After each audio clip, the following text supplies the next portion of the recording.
So the chapter that I wanted to talk about today was the one we're actually reciting, and it's Surah An-Nisa. And An-Nisa has a lot of themes around it, but the primary theme that is discussed in this chapter is oppression. And Allah subhanahu wa ta'ala starts off the chapter talking about the rights women have on us, and he jumps into orphans, and when he ends the chapter as well, he talks again about the rights women have upon their the wives have upon their husbands, and it kind of comes full circle in terms of this whole aspect of oppression, how to treat the oppressed, the fact that we aren't allowed to be of the oppressors or the ones who are oppressed. And one of the specific things that I really wanted to dive into was this example in the story that goes in the seerah of justice. And this is one of the biggest chapters that really talks about justice, and one of the most famous ayat that come about justice come from the surah itself. And what better way to actually explain this than the prophetic example itself?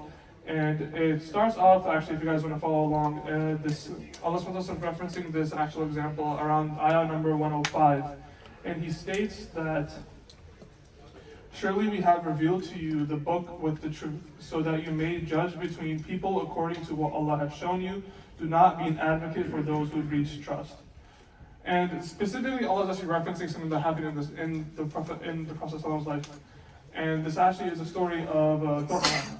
And I don't know how many of you guys are familiar with the story, but what happened was Dorma stole a shield from a fellow brother of the Ansar. His own Muslim brother, he stole a shield from him. And like this is probably kind of looking kind of straightforward to you guys. It's like, oh, it's a Muslim brother stealing from a Muslim brother. The justice is fairly straightforward, punish the one who stole it. Well, actually, the convolution comes from the fact that he actually conspired with his brother and said, hey, why don't we use this shield stealing to blame it on the Jews? And now we can put the Prophet in a very sticky situation where instead of giving proper justice, he is fully blaming the Jews for not having stolen anything. And what they did is they went to this Jewish man's house, and without him knowing, they put the shield inside of his house. So now, if anybody was to just come, a normal judge were to come, and were to see the fact that this individual had this shield in their house, it's easy to blame them and be like, hey, why'd you steal this shield?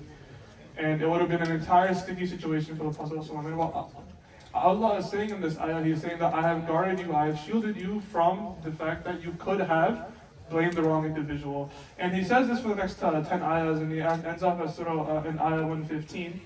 And what actually ended up happening was that Allah had shown to Prophet that this actually is not the case, that Dur'am was the one who stole the shield.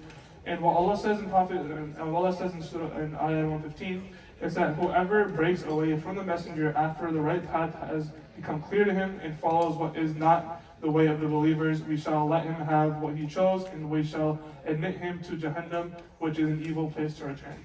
And Dur'am was actually so shocked, he was so angry, he was in so much disbelief that the Prophet actually had given him the proper justice, that he left Islam, he went to Mecca and actually fought on side of the Quraysh against the Muslims.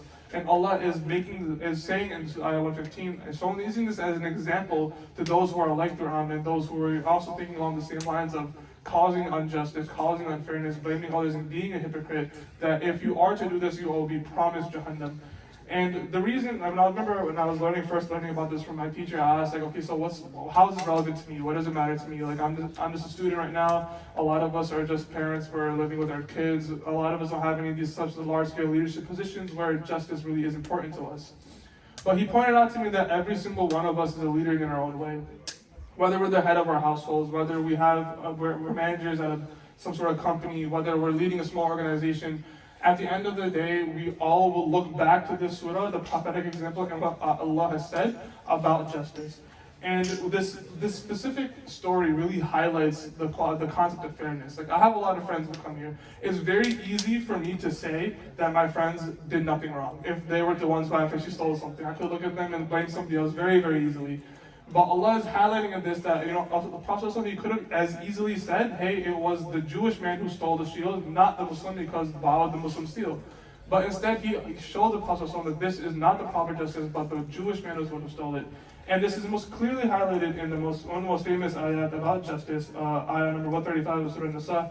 Allah states that, "O you who believe, be upholders of justice, witness for Allah, even though against the interest of yourselves, your parents, and your kinsmen, One may be rich or one may be poor. Allah is better caretaker of both. He cares for both individuals. So do not follow desires lest you should swerve.